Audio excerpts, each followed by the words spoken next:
This classic Italian zombie film was released in 1985. It was a childhood nightmare for countless people, and its degree of heavy mouth exceeds other restricted films. A friendly reminder: please do not watch the film when you eat, otherwise you will eat fat. The story begins in a newly opened movie theater. In order to solicit viewers, a theater staff wearing masks to passers-by issued free movie tickets. The activity of not paying to see the movie soon attracted many people to the theater, and a pair of demon masks in the lobby attracted the attention of the blind grandfather. Although he could not see, he could feel that this mask was not simple, so he told his wife not to touch it. But I did not expect the next second woman on the face to wear the mask. When she took it off, she accidentally cut her face with the mask, but the woman did not take it to heart, put the mask back in place, and went into the screening room. As the lights went out, a zombie horror movie began to play. At this point, everyone did not know that this would be the last movie they would see. The film is about a group of young people who robbed a tomb of death and found a pair of demon masks and an ancient book.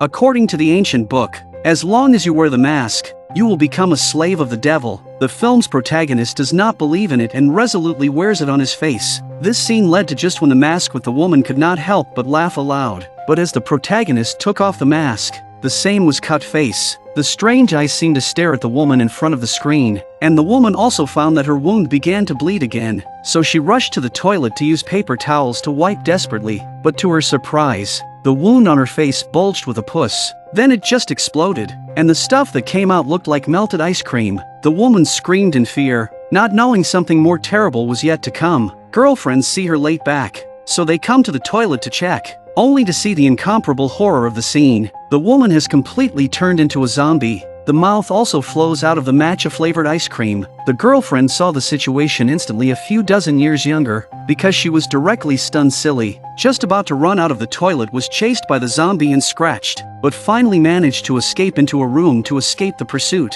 When the zombie left, she immediately came to the screening hall for help. But it was at this point that the wound began to deteriorate. Under the cover of the film's original sound, the audience did not even notice, until the curtain broke a large hole and the woman fell in front of the curtain. They realized that something was wrong. Everyone rushed forward to check. Tony also recognized his friend. Unbeknownst to them, the fallen woman was slowly mutating. Her nails began to grow longer, like the claws of the devil, and her eyes turned into bloodshot eyes. The hideous appearance of the face stunned everyone. The plot of the movie has become a reality. Everyone started to run for their lives when they saw it. The slow runners were caught on the spot, and the woman who had mutated at the beginning also appeared in the screening room. The blind man was blinded again, and the whole theater was in chaos. Everyone is scrambling to get out of here, but when they got to the door, they found it firmly locked. No matter what, they couldn't open it, and when they could easily remove the wooden door, they found that a brick wall had blocked the outside.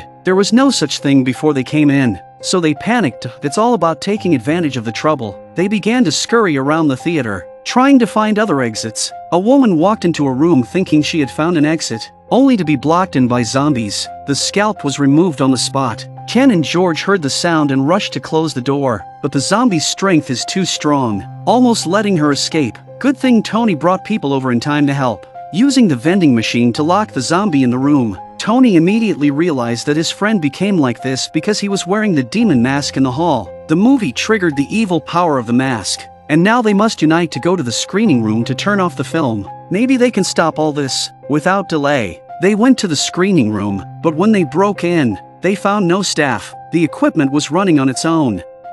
Someone had set it up in advance. They had no choice but to destroy the projector forcefully, and the movie stopped playing immediately. Then they went to the second floor of the projection room and found the blind man who had gone blind twice. He told them that a zombie had attacked his wife. He also said that the devil cursed the cinema. Tony doesn't want to listen to his bullshit. To prevent necrophilia, he dragged the body away directly and prepared to throw her to the first floor, but a zombie suddenly appeared just when the two were about to throw. Tony directly took out his knife and stabbed the zombie down with a few strokes. To prevent other zombies from attacking again, Tony led everyone to guard the place again, using chairs to block all the entrances and exits, but he forgot about the corpse that was just left untreated. The next moment the corpse suddenly mutated and attacked him. Before dying, Tony fell with the zombie. The others could only continue to block the entrance with chairs and then use fire extinguishers to smash the wall like crazy. After much effort, the wall was finally smashed into a large hole, but when they came in but found that there was no exit here, all efforts are in vain. several people's mindset completely collapsed. At the same time, a group of mental boys outside, to avoid the police chase, came to the back door of the cinema by mistake. Just when they thought there was no way out, the back door of the theater opened bizarrely on its own. Several people decided to go in, but a zombie was released. Unaware of the situation, the police were attacked in this way, and the virus began to spread outside. At this time, the few mental boys who mistakenly entered the theater did not know what was happening. They only saw the whole theater was in a mess and wanted to get out but could not find the exit. One of the guys saw the door blocked by the vending machine and thought they could get out from there, so they asked their companions to push the vending machine open, not knowing that a zombie was locked inside. When they found out that the road was impassable, they immediately turned around and left. The girl who loves beauty but was attracted by a large mirror attention, looking at the beautiful face in the mirror, the girl could not help but take out lipstick. Unexpectedly, just after painting her mouth, the lipstick accidentally fell on the ground. When she leaned down to pick it up, a zombie suddenly appeared behind her and attacked her. The companion heard the sound and immediately turned back but did not expect many glowing eyes of zombies to appear in front. The scary scene scared several people who killed her when they fled to the first floor of the screening room but were surrounded by zombies. And the people hiding on the second floor heard the sound of movement and thought rescue was coming, so they couldn't wait to take down the chairs blocking the entrance. However, as the chairs were being dismantled, zombies emerged from underneath them. The scene fell into chaos again,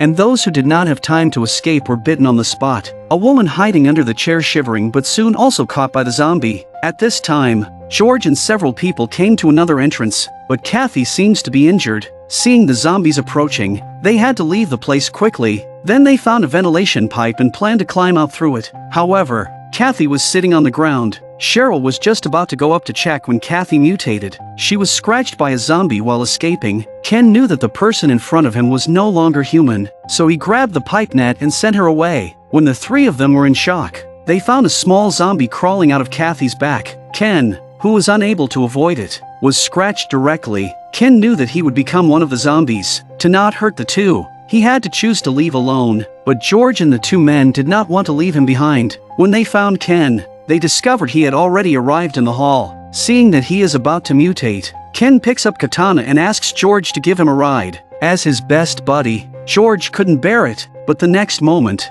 Ken turned into a zombie. George had to raise the katana in his hand and personally send his brother on his last journey. Cheryl saw the scene, so scared that she hid in the screening room, and then turned around and saw several zombies. George rushed in on the motorcycle in the hall at this critical moment, a beautiful drift in front of the crowd of zombies, picking up Cheryl. Then he led the zombies around the screening hall in circles. After solving part of the zombie, unfortunately the equipment failure threw Cheryl down. Then he also had a rollover, but there were few zombies left. George got up and quickly picked up the katana, easily finishing the remaining zombies. Cheryl was completely overwhelmed by George's bravery and was about to give him some reasonable reward when she suddenly heard the sound of a helicopter. They had just taken cover when a helicopter crashed through the ceiling in the next second. The two men quickly ran up to check and found that zombies had attacked the pilot. Is the city outside also fallen?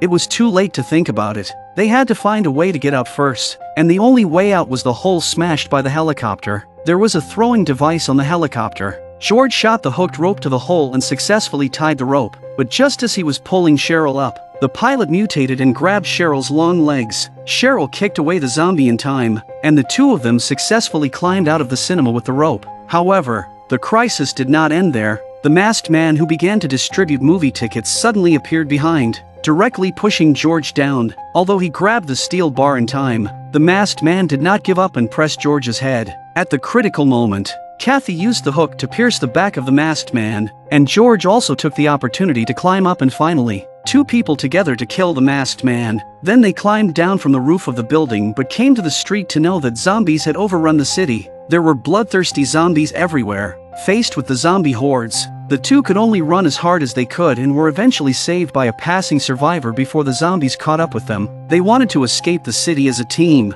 but not long after driving out, Cheryl felt a little discomfort in the neck. The next second suddenly turned into a zombie. George did not react. The mutated Cheryl was the boy on the spot to solve. Two people have not yet lived a sweet life. George lost her and can only follow them to continue to start a new road to survival.